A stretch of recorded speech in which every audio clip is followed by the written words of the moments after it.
Hey everybody, Jaycie here. Oh my gosh, it is October. Got my bats on. We're ready to go. I'm excited. And we are on the second episode that we are sharing about ghost stories, the paranormal. So we have more ghost stories today. And Julie, which has been with me before, she's got some ghost stories she's going to talk about. But then I'm so flippin' excited because we have with us another paranormal investigator. Wait till you find out what she owns. Just wait. So exciting. I can just dying to talk to her. I'm going to make a trip to Tennessee. I can see it coming. So anyways, let's get started. I know, I'm serious. I'm like, I'm coming. So I'm going to go right to you first, Kristy. So will you tell us who you are, what you do, and what the heck I'm talking about? Absolutely. So my name is Dr. Kristy Sumner. I'm the founder of Soul Sisters Paranormal. I'm also the co-owner of the historic Scott County Jail in Huntsville, Tennessee. So we operate a historic museum and true crime museum by day and a paranormal research center by night. Oh my gosh, I'm serious. I'm from Indiana originally. I really need to get back that direction. So I'm going to be coming to Tennessee. Indiana has some great locations as well. Yeah. Oh yeah, right. I'm like, now that I've met you though, I'm like, I got to come to Tennessee. Like I said, we'd love to have you. Oh yeah, it would be amazing. Oh, absolutely. It's on my list. Absolutely. Julie, I'm passing the buck to you. And you guys, Julie has been on Cartwheels and Banana Peels before. Totally different conversation. Completely different. Hi, everybody. I am Julie Marty-Pearson. I am a podcaster and coach for new podcasters. I help women share their stories with the world through podcasting. Which is super amazing. So I've been on Julie's podcast, both of your podcasts, because she has one that is focused on pets as well. And we had, for last week's episode, we had the conversation around pets that show up as well, or animals. So a whole different thing. But I want to dive in. Oh, well, if you guys don't know me, just in case, I am a storyteller, obviously founder of Cartwheels and Banana Peels, and I help people tell brand stories that sell and elevator pitches that even grandma understands. But I'm so fascinated with the paranormal because I've experienced it the vast majority of my life. And things might follow me around, but I think it's partially too that I'm just open to experiences. And so a huge part of the places I've lived, I've experienced things, as well as maybe we'll talk about that today. But when I briefly managed the Gadsden Hotel in Douglas, Arizona, that place is haunted. It's very active. I'm not always the word haunted, but it's very active. So super cool. All right, Kristy, I want to know what got you started on your path, especially. We'll get into a little bit here, you know, how you even ended up co-owning a haunted jail for that matter. Yeah, so my story is a little bit different. So my twin sister and my younger sister and I, we've all had a fascination with the paranormal. We all come from a research-minded background, and you know, we'd watch the TV shows, Ghost Hunters, Taps, and all of that, and we found ourselves asking, why didn't they ask this question? Why didn't they go deeper into this train of thought? Or why didn't they use this technique at these certain locations? And so we said to ourselves, if we ever got the chance to do a paranormal investigation or go on a paranormal investigation, we take that opportunity. So we're actually having a girls trip in Moundsville, West Virginia in 2013. And we have a family friend that's sat on the board of the West Virginia State Penitentiary there in Moundsville. And he said, when you're here, just take a night and stay the night in the prison and see if you can communicate with our spirits. So we took a couple of digital voice recorders, we took a couple of night vision cameras, and really just an open mind. And we walked in with some different questions and stuff and different techniques that we wanted to try. And we found that we were capturing things that we could not explain, even though we were trying to debunk as much as we could. There were men's voices when there was no men on the property. We were hearing door slams and things that we know that could not have happened by anybody physically there. So it really catapulted us into we wanted to delve more into what is going on in these quote unquote haunted locations, and really to connect the haunting stories with the paranormal claims. And so we formed Soul Sisters Paranormal, and we started traveling the country to the most reportedly haunted and historic locations around the country. And we've had amazing experiences ever since. Oh my gosh. And now we know why it's called Soul Sisters too, because I had wondered that, admittedly. And I'm like, Yes, well, now we know. that is the reason why. Yes, that is the reason why. Oh my gosh. Oh my gosh. Okay, we are going to have such a great conversation today. It's Julie. going to be fun. Oh my God, it's going to be a blast. Julie, you've had some sort of paranormal experience. And you were saying before we started recording, you happen to be really drawn to a lot of like the horror films, which I never was, but I had so many experiences. So intriguing, I must say. So what did you bring to the table today, my girl? Yes, I've always loved horror ever since I was little. The original Halloween is one of my favorite movies.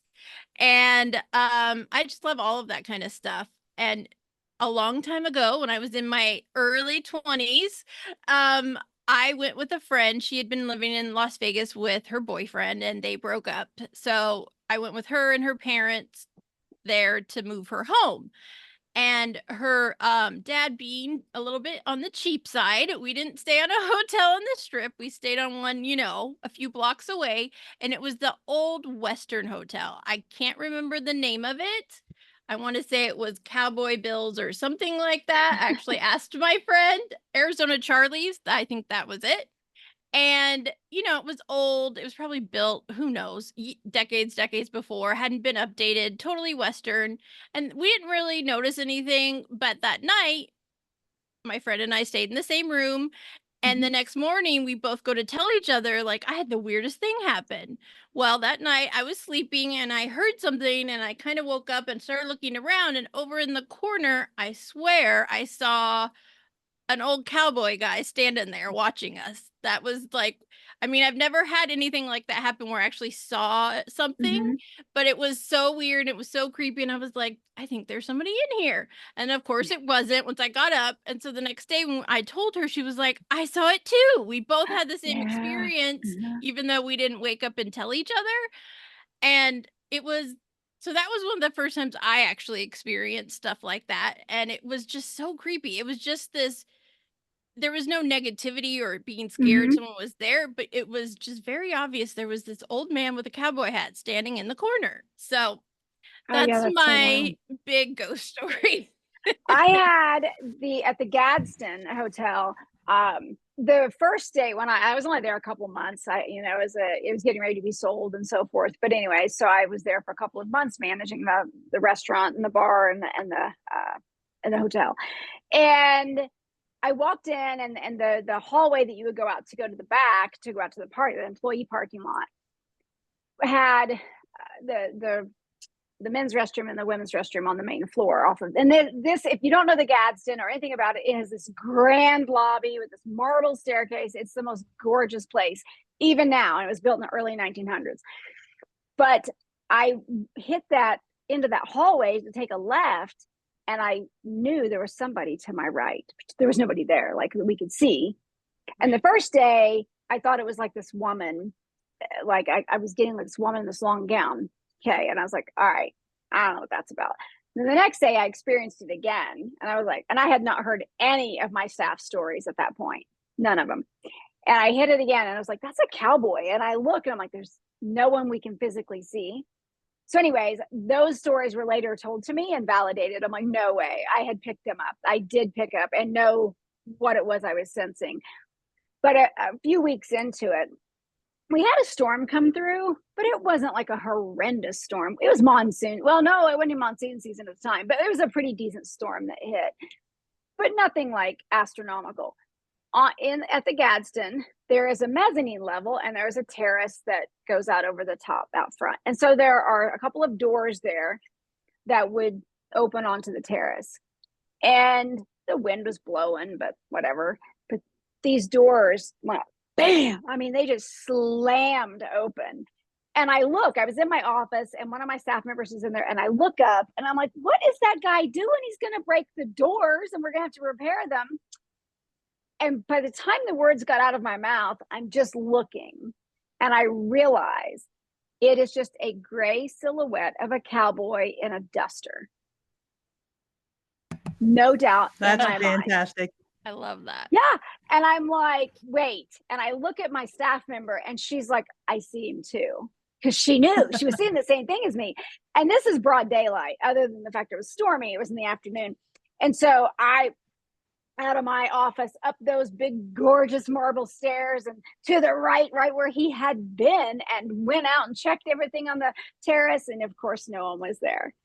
But that was the first time I'd seen anything that I would consider a full-bodied apparition. So, I think that was what made it didn't really scare me when I saw mine, but it was when she said she saw the same thing, was like, oh, wait a minute.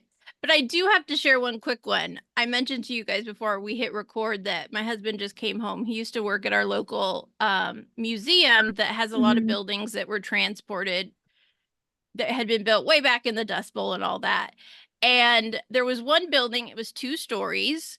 And one day they realized the upstairs window had been broken. A lot of homeless try to get into the museum to sleep and things like that. So they figured they'd gone through that because they couldn't get through the door.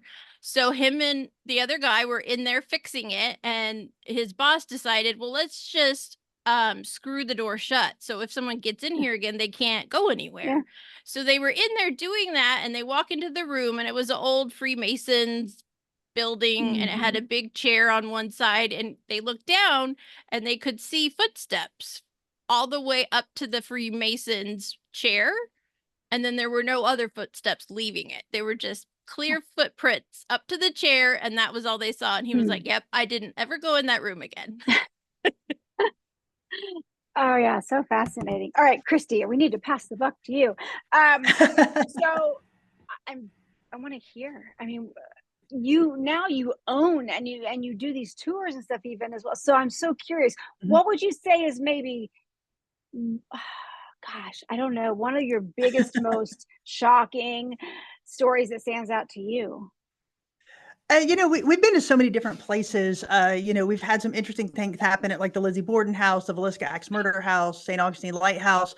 So all of those locations are just unique and different.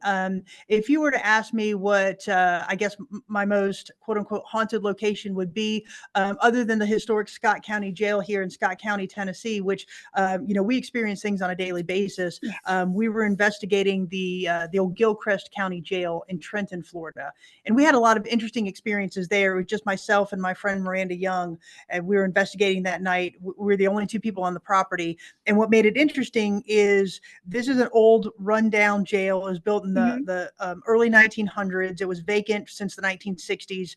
And the owner, when we asked her if we could investigate it, she said, that's awesome, but do you guys carry? Do you carry handguns? And we're like, yep, we carry handguns. And we both have permits to do that.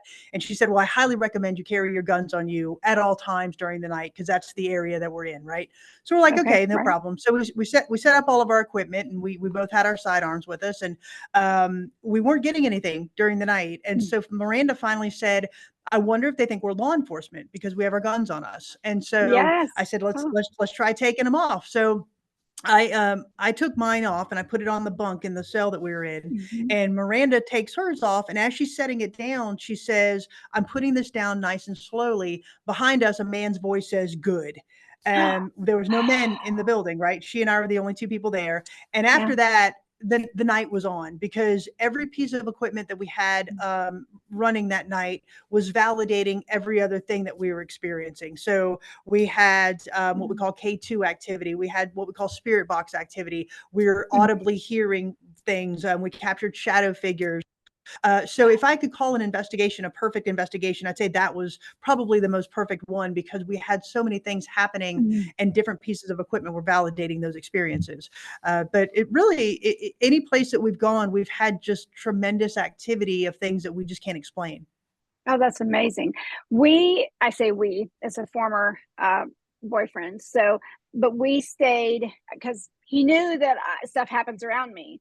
So I'm like, I want to go stay at the Copper Queen in Bisbee, which is a hotel, right? Of course, the Grand is, anybody that knows anything about Bisbee, Arizona, knows that the Grand is supposedly more haunted than the Copper Queen. But we stayed at the Copper Queen in the Julia Lowell room, which supposedly men's feet will get tickled. They'll get a whisper in their ear, because she was a lady of the night. And apparently she had fallen in love with one of her clients. He, of course, wouldn't leave his wife for a prostitute. And she apparently hung herself. So we get there. My then boyfriend said, Jaycie, And I said, I'm not picking anything up because I can usually sense stuff pretty good. Okay. Because it's just an energy. I usually can sense things. It's kind of weird. Anyway, and I said, I don't feel anything. I said, it's fine. It's not super heavy. It's fine. We're good. So he had purchased a bunch of camera. He was a former videographer. So he'd purchased a bunch of camera equipment specifically for that purpose, right? And to do some investigating on our own, not knowing what we were doing. So he set the camera up and everything at night. And at some point, I don't know, maybe around midnight or so, it just quit. I mean, he didn't know that. We didn't know that till later, but it just quit. And then it came back, and he was able to save it, and he recovered it finally. And we'd been broken up for probably, I don't know, almost a year before he finally actually got around to like looking through all the footage. And he never did find anything. He never found anything other than where it had shut off for a while. But I did wake up. And it sounds so cliche. I totally admit it. But I woke up around 3-ish, that witching hour, but the 3-ish time in the morning. And I just had this weird compulsion to get up and go to the restroom. But yet it felt like something wanted me to get up and go. And it didn't feel good. And I was like, nope. And the light was on, but I was like, nope. The light in the restroom, but I'm like, no, I'm not going. And I did. And I don't know what your guys is, especially in your investigations, Kristy or Julie, if you've had any experience like this, because not to pick on ghost adventures, but they would talk about getting scratched and they talk about it so often. And I'm like, you guys, do you just do this for views? I mean, how often does it really happen? But I did have a scratch on my stomach the next morning. And I'm like, how did that happen? I don't know. I'm skeptical, but I did have one. I thought it was weird. Whatever. It's probably just a quinky dinky thing. But it was a little, there was definitely some heaviness in the hallways of that hotel, but I didn't pick her up in the room. Maybe she did show up in the night. I don't know. Yeah, that's fascinating. I think in our experience, and like I said, we've been to some of the most reportedly haunted places in the country. We've never experienced anything mean, malicious, demonic, anything like that. I think really it's for sensationalism, for views, not to disparage that. If that's what they want to do and that's how they build their audience base, that is absolutely fine. But that's not how we conduct our investigations. We go in, we do not go in with bravado. We do not go in with chest thumping or anything like that. It's legitimately to have this tactile experience with the historical locations and then try to document any unexplained occurrences that we can find during the night. And so there's no cause for sensationalism, because if you go in with respect and you go in with an understanding of what you're attempting to find or communicate with, you usually get interesting results. And that's exactly how we've gone. There's some locations that we did not experience anything, a couple of theaters and stuff, but most of the time we end up getting at least an EVP or in the case of a great night, EVPs and shadow figures captured on camera and stuff like that. So really what you see on TikTok and YouTube, a lot of those, I don't particularly categorize them as paranormal investigators, more so than just ghost hunters and thrill seekers. Yes. Yeah, totally. I completely agree. I actually quit. Well, I won't say it again, which one it was, but there was one I quit watching because I just thought they were dramatic. And I'm like, okay, it doesn't seem realistic. However, I will say that I went to the Whaley House in Old Town San Diego.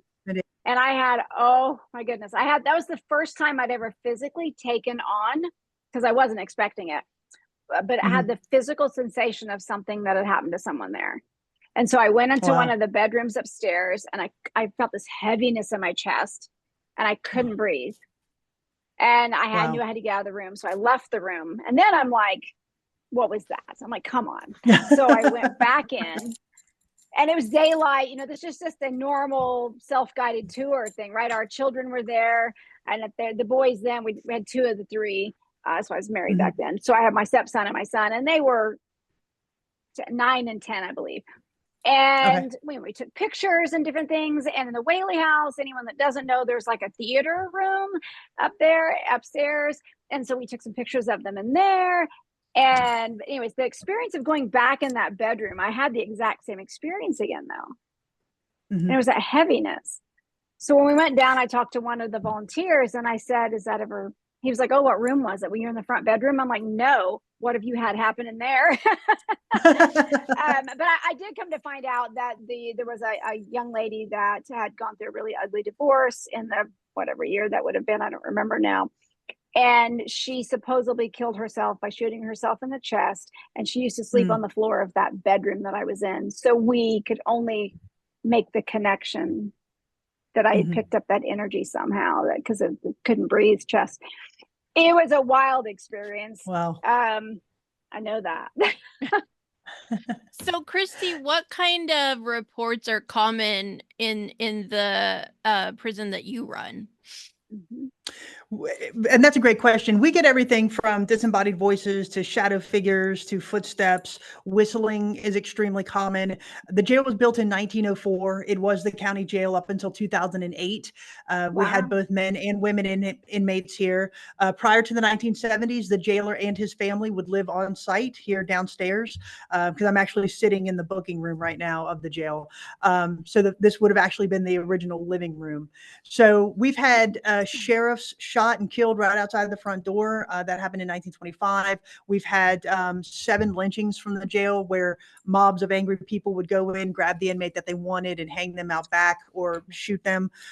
So we've had that. We've had natural deaths. We've had suicides here. It really does run the gambit. But as far as paranormal activity, it's constant. I mean, like I said, we have footsteps. We routinely see a shadow figure through here. We have a little jail cat named Selly the jail cat, and she's had interactions. It's kind of interesting. We on our security camera one night, we captured the door being open for her to go into a room that she likes to go in, but that we keep closed at night. So it's a very active little building. My business partner, Miranda, and we opened in the fall of 2021. And since that time, we've now been rated as one of the top 5 haunted locations in Tennessee.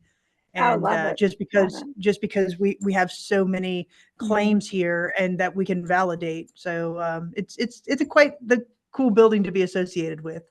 That's cool. And I think I saw the cat walk by for us earlier. Yeah. So she very much likes the spotlight, and so she may walk back and forth here throughout the evening. But she's our head of guest relations, and people love her, and our spirits seem to love her as well. So I was in my head to ask, but you've kind of already answered that. There is clearly, it's not just an imprint or a repeat, and there's different ways to phrase that, but it's not just a repeat of something that happened. This is conscious energy, or at least you have some conscious interactive spirits there. Correct. So in our field, what we call it is residual or intelligent. So, and we have a little bit of both. We have both residual hauntings, what we call residual hauntings, and intelligent hauntings. By residual, I mean things like footsteps. Footsteps are extremely common here, and we seem to correlate the top of the hour with people catching footsteps. So we think that would be something associated with a shift change or moving of inmates. So typically anybody who captures the footsteps, we've noticed that they're capturing them on the hour, which is again kind of interesting. So those would be what we call residual.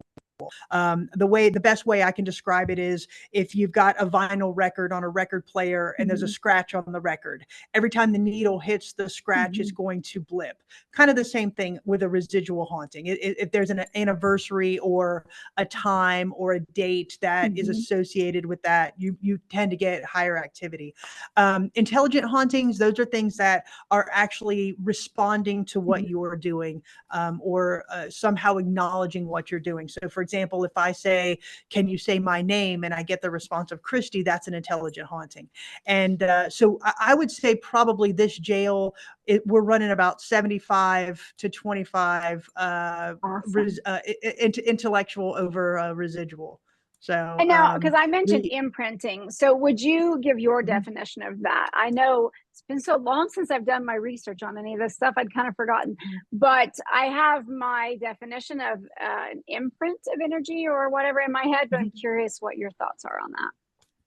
Well, for us, for here at the jail, I would say I would categorize an imprint as basically that energy that almost is permeated into the walls. So, for Okay. example, our building here is completely sandstone. All the bricks are 4 feet by 5 feet by 6 thick. And so we're essentially sitting in a big energy box because Mhm. sandstone has quartz in it. Quartz retains energy. Mhm. Also, we have a natural stream running behind us. Water Oh, is yeah. a source of energy as well. So Yeah. for us, essentially the things, we're jail, right? So the things that happened in here from Mhm. 1904 to 2008 weren't great things. So that Right. energy is essentially imprinted or permeated into the walls. Same thing with like Trans Allegheny Lunatic Asylum, which I've investigated a couple of Mhm. times. That was an asylum that was built to hold 250 patients, but at its max, we have 2,500 patients in the walls of this building going through unspeakable things, right? Mhm. In the name of science. But so that energy, that negative energy is really Mhm. permeated into the walls.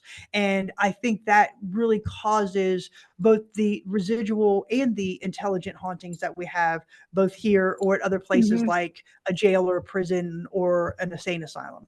That makes total So that sense. Yeah. that to me is what an imprint would be. That energy essentially is held inside those walls. Now, Highway 80 in Arizona, when you go through Old Town Bisbee, it runs right next to it. It doesn't go down in. I mean, you can't easily go down, obviously. Anyone who's been there knows that. But just when I drive on 80, you're right Mhm. next to you can see the former openings to the mine and the copper mine. And so there's a Right. lot of stuff that happened. It was a very well-to-do thing. It was a huge mine, and it's a huge tourist area for that matter to this day. And it's just a unique energy in that town to begin Mhm. with.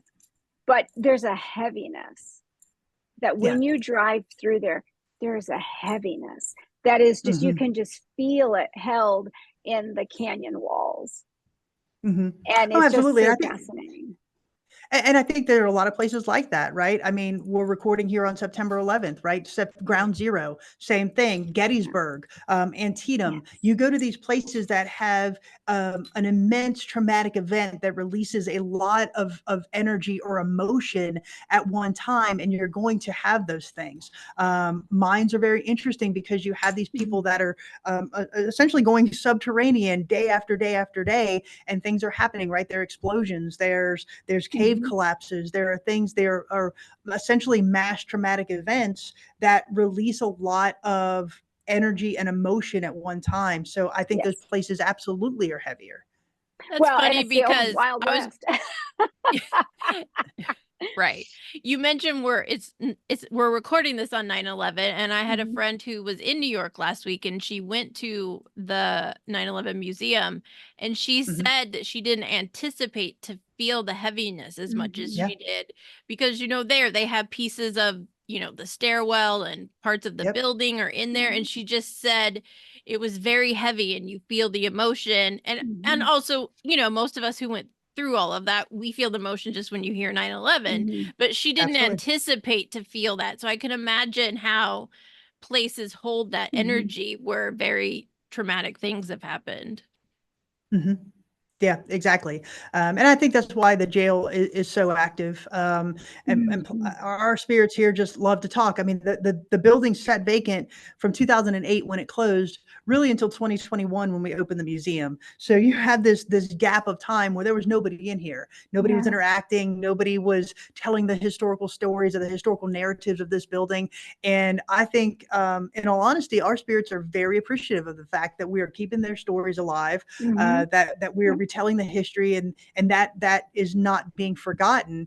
And I think for me, the spirits that we encounter are really they're a manifestation of who they were in life. And Mhm. nobody wants to go through life feeling that they can't be seen, that they're invisible. And I think the same thing is true with spirits. They want their story told, they want to be acknowledged, and not in a way that is really provoking or anything like that, but just Mhm. have their story told.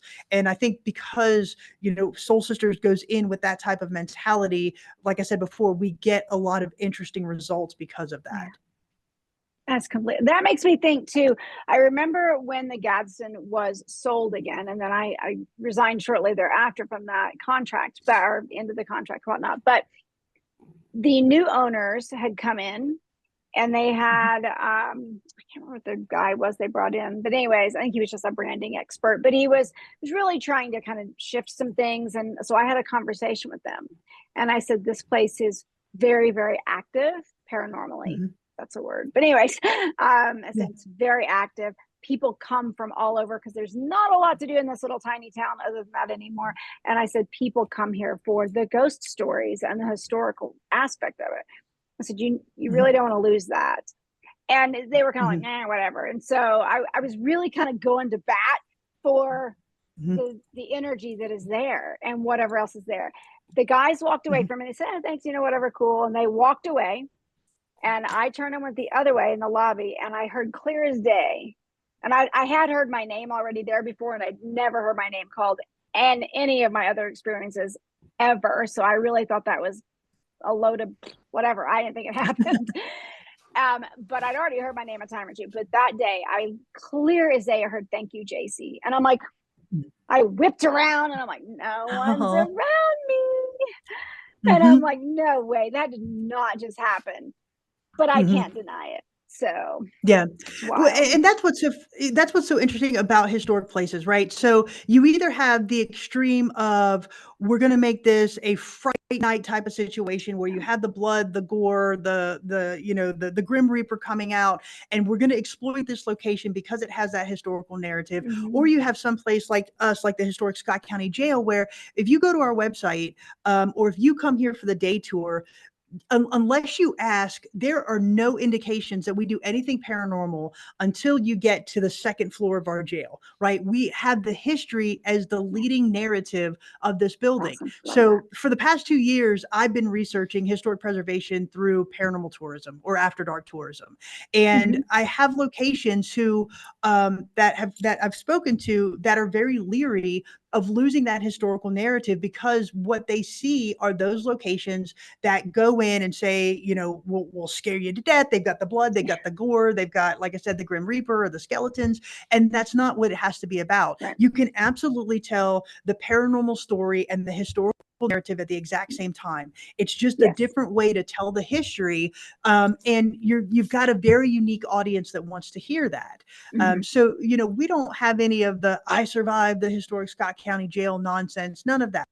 It's very respectful. It's very tasteful, because what we're doing is we're preserving history in a very unique way by telling the paranormal story and letting the history be the driver.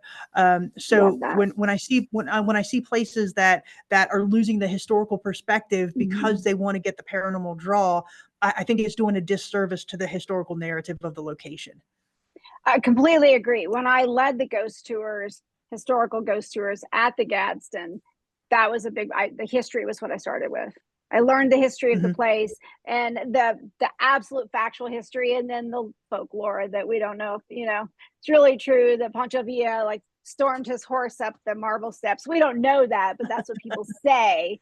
And then I did have someone come through that was his grandson, I think, or something like that. But it would have been, it's possible that he was here at that time on this side of the border. But anywho, it's a fascinating piece, and to get the history of it, and then to have the other aspect, the whole piece. And I saw that in everybody that came through as guests that I took on the tour, they were fascinated with the whole aspect of it. So I think that's amazing that you're doing that. I'm seriously coming to Tennessee. I'm not sure when.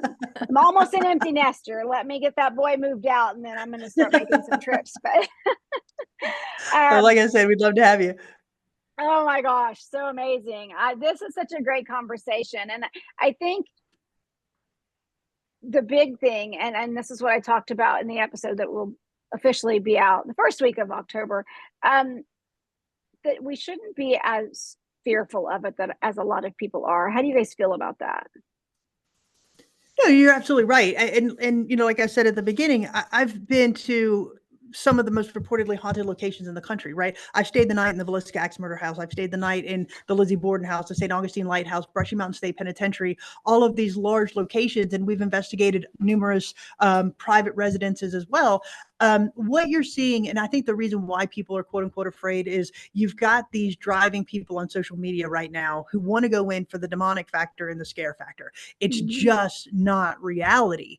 They're doing it for the likes, they're doing it for the subscribes, they're doing it for the shares, and that's not how this works.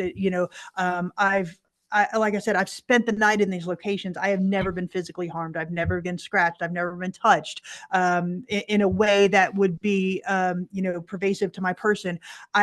Now, if I say, I give you my permission to touch me. If you want to touch my pant leg or pull my hair to let me know that you're here, that's a different story. But even places that are quote unquote have a demonic entity, I've never felt anything like that.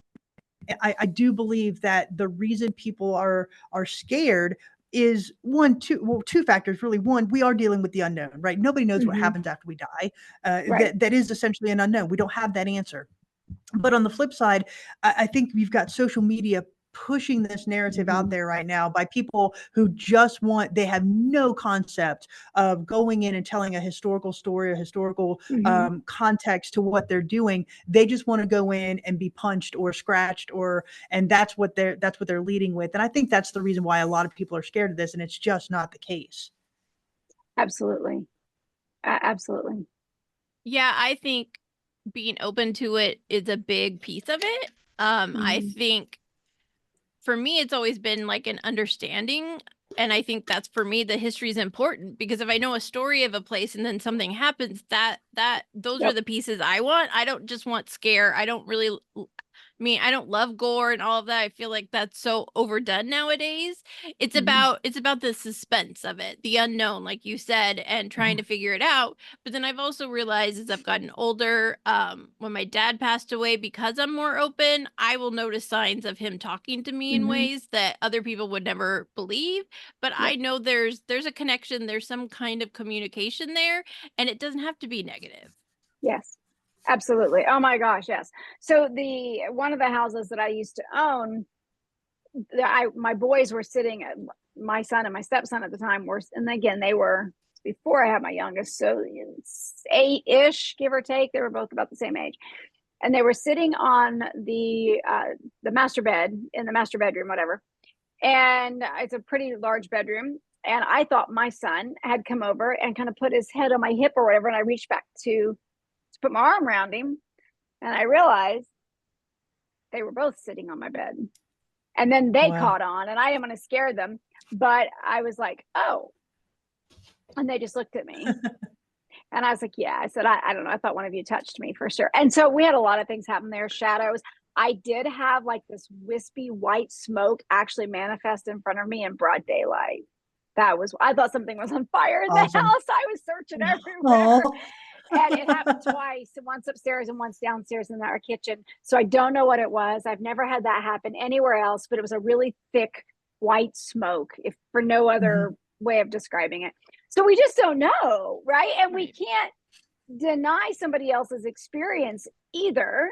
We just, when we can find and talk about it, and we can find other people that have had something similar, I think it helps us feel better, like, oh, I'm not so crazy. Oh yeah, and absolutely right. And I think everybody does have an experience, right? To Julie's point, when you tell somebody that you're a paranormal investigator, they either look at you like you have two heads, or they want to tell you their ghost story. And 9 times out of 10, they want to tell you their ghost story, right? Because they've had experiences, and they want to share those with them, or with you, and know that you're going to be receptive to that. Listen, everybody, to your point, has experiences. You just have to be open to those experiences. Some of us that are paranormal investigators, obviously we go looking for those experiences, but it's one of those things that, in my experience, it's been more of a help us tell our story. And that's how we go in with it. I've been able to have some positive responses at the Lizzie Borden house, or at the St. Augustine Lighthouse, or even here at the jail, that just validate the history of the location. So for example, We were at the Lizzie Borden house, and Soul Sisters Paranormal, we're an all-female team, right? We have no men on the team. Every now and then we'll take a guest, but in this instance, we had no men in the location, and we were staying the night in the Lizzie Borden house. And for those of you who don't know the story, this happened in Fall Rivers, Massachusetts in 1892, and Lizzie Borden was said to have killed her father and her stepmother. She was acquitted of the crime. However, the house, you can go in and visit now, and you stay the night. And so there were two of us sitting in the parlor, my sister Jenny and my friend Cara. And we had visited the Villisca Axe murder house before. And so they're talking about the differences between the Villisca Axe murder house and the Lizzie Borden house. And Cara makes the comment, she says, being axed to death would be a horrible way to die. Well, the voice recorder that we had sitting there captured a man's voice saying it was. Oh, And wow. so you have this, it's almost like it's validating, right? It's this man is validating. Yeah, it was a pretty horrific way to die. You're right. So we have those type of responses, which to me are kind of interesting because it's almost backing up that historical narrative. Yeah. Oh, see, it's so fascinating. Oh my gosh. You know, while you were saying that, I think a big piece of it with people is they don't understand that it's all communication. You know, a lot of people, especially I would assume at your jail, there's a lot of people there that probably had no voice. No one knew their story. They were put in jail and forgotten about, right? And so a lot of these experiences, it's just the need to know that someone knows what happened to me. Someone knows who I was. Someone knows I existed.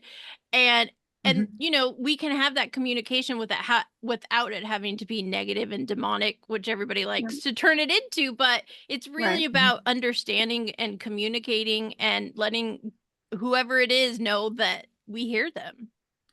Yeah, and you're absolutely right, Julie. You know, every investigation that we go on, if you watch any of the investigations that we've done, you will hear us say that we're here to tell your story. We're not here to provoke you. We're not here to get you to leave the location. We want to know your story, and we want to help you if that's the message that you want to get across. So, for example, another example is we were the very first team to investigate the Ma Barker house, which is in Central Florida, and it was the site of the 1935 shootout between Ma and Fred Barker, two members of the Barker Carpus gang, and the FBI. It was the longest shootout in FBI history, and between it was a 6-hour gunfight, and hundreds of rounds of ammunition were fired, but it culminated in Ma Barker and Fred Barker being killed in the upstairs room of this house. So like I said, we were the very first team allowed to investigate this house. And the narrative is, if you go and read all of the history about Ma Barker and the FBI shootout, that Ma Barker, that they were exchanging gunfire and all of that, and that J. Edgar Hoover was after Ma and Fred because they were pretty ruthless gang members, which they were. But we were there one night. It was just my sister and I upstairs in the top bedroom, and we had a spirit box, which generally speaking is an AM FM radio that's been modified to very quickly sweep through frequencies. So when you turn it on, it goes as it's going through these frequencies at an eighth of a second. We're changing frequencies, right? So theoretically, you should not hear phrases come through this box because we're changing frequencies so quickly. The idea is that spirits can use the energy to communicate with us. So long story short, I asked the question, what happened in this room? And through the spirit box, it said, they murdered us. We the ones dead. So their narrative, their story is they were murdered.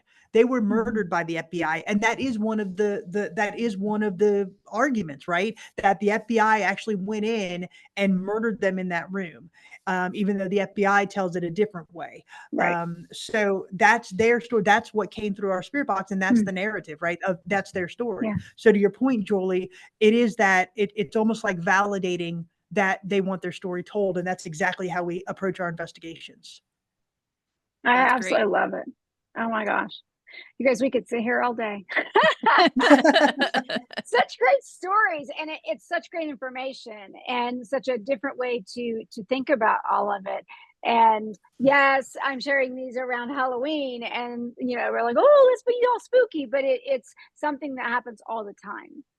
And It does. again, I want people to not be so afraid of it. And when you've had experiences, know that you're not alone. And even if you don't have anyone around to listen to you tell your story in this, waking reality that we're all in at this point, doesn't mean that there aren't those of us that want to hear it and probably have our own stories to share. So, yeah. And now, that being said, real quick, it's not, it is startling, right? Like I'm sitting here in the yes. jail, I hear somebody whistling behind me and I know there's nobody here. It is startling, but it's nothing to Yes. be afraid of. They just want to know that you're there. Oh yeah. I sat in I told this story. I might've told it last week's episode, but my staff at the Gadsden was whatever. And I couldn't focus. And I was like, all right, I took my laptop and I went and kind of hid out in the bar because it was during the day. It wasn't open. I was like, they won't know where I am. And I could get some work done. And then, I validated with staff later and found out that these were normal, common things that happened in that bar. But I heard the bar stools scooch across the wood floor. Nobody was in there, it was me. The door, which was solidly shut, unlatched and opened. And that apparently would happen too. And I would hear just like a bartender's sounds, like they were getting ice or doing whatever behind the bar. And of course, no one was behind the bar. So, it's just fascinating stuff. And that could be the residual stuff, or it could be like, we're trying to get Jaycie's attention. Who knows? But it was just very interesting. And yeah, it is a little bit like, oh, what's going on? But it's all in how we react to it, right? Yes.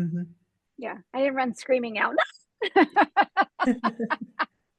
Hey, and that basement, it never bothered me. I would go down to that basement, and it was like a maze in that basement because there were tunnels that went all over this town. There still are, apparently. But I would go down there by myself and do it.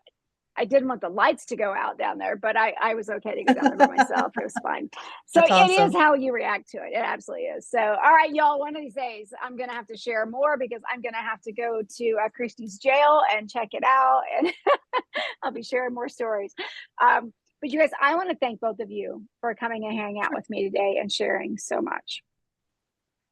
Thank you for having us. For having us. This was fun. Now I'm like ready. I got to get back into all my favorite paranormal activity shows. So really, really quick, I'll put it in the show notes as well, of course, but I want you to share how they can find you very quickly, both of you. So Kristy, would you tell us how everybody can find you? Sure. If you'd like to know more about Soul Sisters Paranormal, our website is www.soulsistersparanormal.com. So all of our investigation videos are there, as well as our contact information. You can also subscribe to our Facebook, which is Soul Sisters Paranormal, or visit our YouTube channel, which is Soul Sisters Paranormal. If you're interested in the historic Scott County Jail, the website is www.historicscottcojail.com, and all of the information about the jail is there. Fantastic. Julie? Well, you can check out my podcast. I have two. The first one is called The Story of My Pet, where I interview pet parents from around the world and advocate and educate on animal rescue, fostering, and adoption.